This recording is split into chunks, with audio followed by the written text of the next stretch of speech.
Halo, Nana di sini. Di kesempatan kali ini kita akan membahas soal post-test siap TM kedua. Oke, langsung saja ke soal yang pertama. Manakah pernyataan yang benar terkait SPAN dan sakti? Sakti bukan bagian dari elemen PFN atau Public Financial Management terkait modernisasi anggaran dan perbandaraan. Coba kita lihat di materinya. Kalau di materinya itu sakti dan SPAN itu merupakan bagian, bukan kan, sedangkan di yang jawaban ininya kan bukan bagian, berarti kan salah. Terus yang kedua, sakti dan SPAN digunakan sebagai sistem informasi untuk memproses transaksi, sedangkan ini sakti dan SPAN digunakan sebagai sistem informasi untuk memproses transaksi dan menghasilkan informasi. Di sini juga kan, dan menghasilkan informasi pada setiap tahapan siklus. Di sini juga kan pada setiap tahapan siklus APBN dari mulai perencanaan anggaran sampai dengan pertanggungjawaban. Kalau ini pada bagian pertanggungjawaban, ini sebenarnya benar, cuman kurang tepat gitu. Yang ketiga kan, sakti merupakan tool sistem informasi pengelolaan keuangan yang digunakan oleh bagian anggaran atau kementerian lembaga dan BUN. Sedangkan sakti merupakan tool sistem informasi pengelolaan keuangan yang digunakan oleh bagian anggaran, kementerian lembaga. BUN itu nggak ngegunain, berarti kan ini salah. Dan yang terakhir itu SPAN sebagai tool sistem informasi pengelolaan keuangan yang digunakan oleh bagian anggaran BUN. Dan memang seperti itu, digunakannya oleh bendara umum negara doang, nggak digunakan oleh KL lain atau digunakan oleh pengguna anggaran gitu. Digunakannya sama BUN SPAN mah. Terus ya jawabannya kan yang benar, yang D. Dan soal nomor 2, manakah pernyataan yang benar terkait penggunaan aplikasi? Yang pertama, aplikasi sakti digunakan di Kementerian Keuangan sebagai BUN. Aplikasi sakti digunakan di Kementerian Keuangan sebagai PA. Akun PA itu pengguna anggaran. Aplikasi sakti digunakan di Kementerian Kelautan dan Perikanan sebagai BUN. Aplikasi sakti digunakan di Kementerian LHK sebagai BUN. Kementerian Keuangan sebagai BUN itu kan benar, cuman bukan aplikasi yang digunakan Kementerian Keuangan sebagai BUN. Terus aplikasi sakti digunakan di Kementerian Keuangan sebagai pengguna anggaran. Benar, walaupun Kementerian Keuangan itu sebagai BUN, dia juga sebagai PA. Jadi dia kan tugasnya ada dua, ada bendara umum negara sama pengguna anggaran juga. Nah, makanya kan kayak pengguna anggaran itu menggunakan aplikasinya itu sakti. Nah, jawaban yang ketiga, aplikasi sakti digunakan di Kementerian Kelautan dan Perikanan sebagai BUN. Ini udah jelas salah banget karena Kementerian Kelautan dan Perikanan itu bukan BUN. Terus yang keempat juga kan, LHK sebagai BUN itu udah jelas salah ya, apalagi sakti gitu. Sakti kan dipakainya buat di pengguna anggaran. Berarti jawaban yang benar adalah jawaban yang B. Nah, ini kok ada itu yang ketiga tuh, sakti merupakan tool sistem informasi pengelolaan keuangan yang digunakan oleh bagian anggaran, kementerian atau lembaga. Terus yang ketiga, modul di aplikasi sakti antara lain ada apa aja? Coba kita lihat di sini. Penganggaran itu ada. Jurnal itu nggak ada, bukan di modul sakti. Nah, berarti kan pilihan yang pertama itu udah otomatis salah. Yang kedua, penganggaran, komitmen. Penganggaran itu kan ada, komitmen kita lihat di sini ada. Buku besar itu nggak ada, berarti kan yang kedua salah. Yang ketiga, penganggaran, komitmen, pembayaran, bendahara. Pembayaran itu ada, bendahara itu ada. Persediaan, aset tetap, piutang. Persediaan itu ada, aset tetap ada, piutang ada. Akuntansi dan pelaporan itu ada. Tapi kita lihat dulu yang terakhir, penganggaran, jurnal, penyusunan pembayaran. Kita lihat jurnal kan tadi nggak ada ya, berarti kan pilihannya itu yang ketiga. Jawaban yang benar adalah yang ketiga. Oke, soal nomor 4, pencatatan transaksi di aplikasi sakti sebanyak bla bla bla periode. Jawabannya adalah 14 periode. Coba kita lihat di sini. Nah, periode transaksinya itu ada di dalam aplikasi sakti itu ada 14 periode. Periode 1 sampai 12 itu sesuai sama bulan. Terus periode ke-13 itu periode pencatatan setelah tanggal 31 Desember namun belum diaudit. Kalau yang periode ke-14 itu setelah diaudit gitu. Jadi misalkan nih yang ke-13 ya, jurnal penyesuaian di akhir tahun 31 Desember, tapi dicatatnya itu tanggal 12 Januari. Nah, nanti itu dia masuknya ke kode periode ke-13. Terus yang keempat, pencatatan transaksi di aplikasi sebanyak maksudnya ini jawabannya yang 14 ya. Terus yang kelima, penyusunan laporan keuangan pemerintah pusat tahun 2021 sedang dilakukan. Nah, baru dilakuin nih penyusunan laporan 2021-nya. Nah, tanggal 2 Januari 2022 terdapat transaksi koreksi untuk LKPP tahun 2021 yang harus dicatat. Transaksi koreksi tersebut dibukukan pada periode.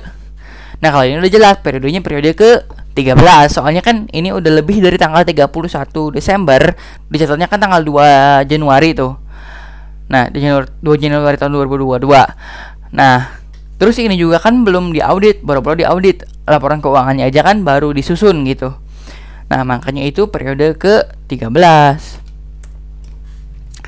Nah, yang masih unaudited kode periode yang ini nih. Oke. Jawabannya benar yang ke-13. Yang ke-6, modul pembayaran pada aplikasi Sakti menggantikan aplikasi Simak BUMN, RKA KL Dipa, SAS, Saiba. Kita lihat di sini. Tadi itu kan modul pembayaran itu nih SAS.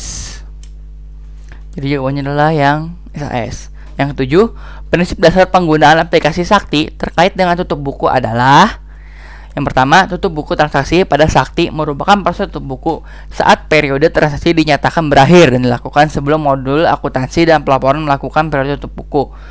Yang kedua, dalam hal modul akuntansi dan pelaporan melakukan tutup buku permanen, maka modul lain tidak secara otomatis akan tertutup. Yang ketiga, transaksi yang belum dicatat setelah dilakukan tutup buku permanen, maka transaksi dimaksud dicatat pada periode transaksi yang sama. Coba kita lihat. Nah, kan pilihan yang pertama itu persis sama yang di PMK 159 tahun 2018 nih. Tutup buku transaksi pada Sakti merupakan proses tutup buku saat periode transaksi dinyatakan berakhir dan dilakukan sebelum modul akuntansi dan pelaporan melakukan periode tutup buku. Nah, berarti kan jawabannya adalah yang pertama. Oke, yang ke-8, modul penganggaran adalah bagian dari Sakti yang berfungsi untuk penyusunan rencana kerja dan anggaran sampai dengan penyusunan dokumen pelaksanaan anggaran, termasuk di dalamnya perencanaan penyerapan anggaran dan penerimaan atau pendapatan dalam periode 1 tahun anggaran. Nah, pernyataan di atas itu benar atau salah? Kita lihat dulu di sini. Nah, kan ini di PPT mengatakan bahwa modul penganggaran itu bagian dari Sakti yang berfungsi untuk penyusunan rencana kerja dan anggaran sampai dengan penyusunan dokumen pelaksanaan anggaran, termasuk di dalamnya proses perencanaan penyerapan anggaran dan penerimaan pendapatan dalam periode 1 tahun anggaran. Berarti jawabannya adalah benar.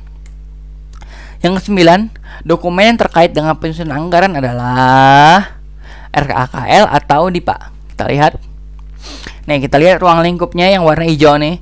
Penyusunan anggaran merupakan kegiatan pembuatan kertas kerja dan RKA serta pembuatan RKA KL unit eselon 1. Jadi jawabannya adalah yang RKA KL. Karena kalau yang DIPA itu pelaksanaan revisi anggarannya. Yang ke-10, jurnal anggaran pada modul penganggaran adalah, kita lihat di sini nih. Jurnalnya pada single entry, berarti kan single entry jawabannya. Terus 11, modul komitmen bagian dari Sakti yang berfungsi untuk pengelolaan aktivitas terkait pencatatan data supplier, kontrak dan berita acara serah terima atau BAST dalam rangka pelaksanaan APBN untuk mendukung pengelolaan data pagu, perencanaan kas dan referensi dalam pelaksanaan pembayaran. Pernyataan di atas itu benar atau salah? Nah, kan modul komitmen itu sesuai sama apa yang dikatakan tadi, jadi pernyataannya itu benar. Kita lihat nih yang kotak biru ini bisa dibaca. Oke, lanjut. Output dari modul bendahara adalah MPJ bendahara, SBSP, surat bukti setoran pendapatan, bukti potongan atau pungutan pajak. Kita lihat di sini yang warna merah, outputnya adalah LPJ bendahara, modul bendahara, laporan pertanggungjawaban bendahara. Soal yang ke-13, modul pembayaran adalah bagian dari aplikasi Sakti yang berfungsi untuk pengajuan pembayaran atas beban APBN, pengesahan pendapatan dan belanja, dan pencatatan surat perintah pencairan dana. Jawabannya adalah benar, karena sesuai. Tuh. Ini emang pengertian modul pembayarannya. Oke, soal 14. Transaksi dalam modul pembayaran yaitu ada apa aja? Setoran pajak, pembuatan SPP, pungutan pajak, setoran UP. Kita lihat. Nah, modul pembayaran itu transaksinya ada transaksi pembuatan SPP, transaksi pembuatan SPM, pencatatan SP2D, pengesahan belanja dan pendapatan BLU, pengesahan hibah langsung uang, pengesahan hibah barang, jasa, atau surat berharga. Nah, yang tadi itu yang masuk kan pembuatan SPP, berarti jawabannya adalah ya benar, yang pembuatan SPP. Yang 15, transaksi dalam modul persediaan, yaitu pilih 2, yaitu ada apa aja? Transaksi masuk, transaksi UP, transaksi SPM, transaksi keluar. Jawabannya adalah transaksi masuk dan transaksi keluar, yaitu ketika persediaannya masuk dan persediaannya keluar. Yang ke-16, transaksi dalam modul aset tetap antara lain apa aja? Perolehan BMN, pembayaran BMN, dan perolehan konstruksi dalam pengerjaan. Jawabannya adalah yang perolehan BMN dan perolehan KDP. Itu ada yang di poin nomor 1. Pencatatan perolehan BMN baru yang berasal dari saldo awal, pembelian transfer masuk, hibah masuk, penyelesaian pembangunan, reklasifikasi masuk, dan perolehan lainnya. Yang pembayaran BMN nggak masuk ke modul aset tetap ya. Terusnya, output dari modul GL dan pelaporan adalah, kita pilih 3 nih, ada apa aja ya? LHK, CALK, neraca, LRA, LPE. Manakah yang termasuk? Yang termasuk adalah laporan operasional, itu yang warna merah di bawah ya, laporan operasional, laporan perubahan ekuitas, neraca, dan LRA. Jadi jawabannya adalah neraca, LRA, sama LPE. Di sini nggak ada pilihan laporan operasional, kalau ada berarti bisa dipilih ya itu. Terus yang ke-18, untuk membuat semua jurnal yang tidak terdapat pada menu jurnal penyesuaian khusus, itu adalah pengertian dari apa?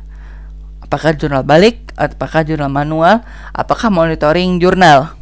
Kalau dari namanya sih ini jurnal manual ya. Coba kita lihat materinya. Dan ya benar, adalah jurnal manual, yaitu untuk mencatat jurnal manual melalui modul GLP untuk membuat semua jurnal tidak terdapat pada jurnal penyesuaian khusus. Jadi namanya kan manual, jadi ya yang manual gitu bikinnya. Terus yang nomor 18 kan benar jawabannya jurnal manual. Terus nomor yang 19, memastikan jurnal balance sebelum dilakukan posting jurnal. Apakah transaksi respon lokal, apakah posting jurnal, apakah validasi jurnal, apakah tutup periode. Kalau dari namanya kan validasi jurnal ya. Coba kita lihat. Dan ya benar, validasi jurnal yang poin 5 ini. Memastikan jurnal balance sebelum dilakukan posting jurnal. Nomor 20 terakhir. User aplikasi Sakti dapat dikategorikan menjadi 4, yaitu pilih 4. Ada admin, operator, validator, approver, sama pelaksana. Kita lihat di slide-nya. Oke, ada admin, ada operator, ada approver, sama ada validator. Kita lihat. Tada. Ya, admin, operator, validator, dan approver. Oke, terima kasih atas perhatiannya. Semangat!